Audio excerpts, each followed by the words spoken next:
হচ্ছে পবন সরোবর।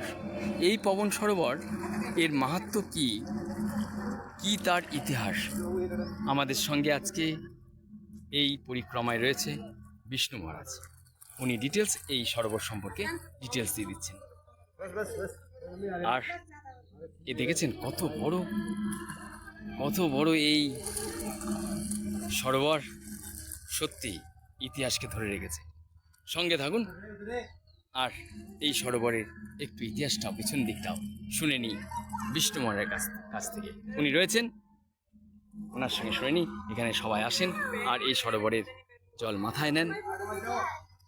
সব তীর্থের জল এই পবন সরোবরে। শুনুন কি বলছেন।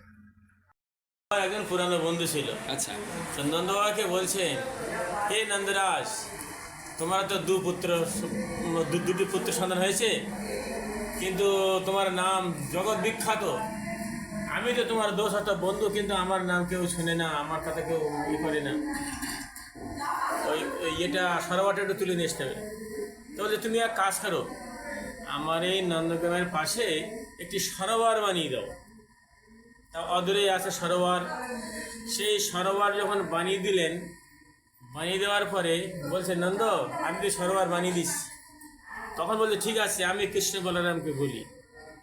তখন কৃষ্ণ তো স্বয়ং ভগবান।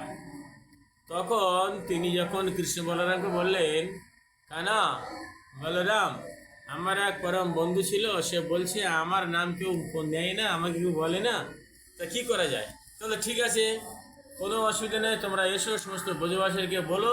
সমস্ত ব্রজবাসীরা আসলো। ব্রজবাসীরা আসার পরে কৃষ্ণ বলরাম দুজন এই সরোবরে স্নান করলেন। সেই স্নান করে যখন উঠলেন, সমস্ত তীর্থকে আহ্বান করলেন। কৃষ্ণ বলরাম স্নান করে ওঠার পরে যত পানকৌড়ি জলে পড়ছে, সব চতুর্ভুজ মূর্তি হয়ে চলে যাচ্ছে। যত শিয়াল, কুকুর, গাভী আসছে, তাদের আর ওই দেহ থাকছে না, সঙ্গে সঙ্গে চতুর্ভুজ রূপ নিয়ে চলে যাচ্ছে। নন্দবাবা বলছেন, কানা, আমি কি দেখছি? বলে, কি দেখছো বাবা? বলে, আমরা দেখছি যে জীব এই জলে পড়ছে, সে চতুর্ভুজ মূর্তি হয়ে চলে যাচ্ছে। বাবা, তোমার বন্ধুর স্মৃতি রক্ষার্থে আমি এটাই করলাম। আমি এখানে সমস্ত তীর্থকে আহ্বান করেছি।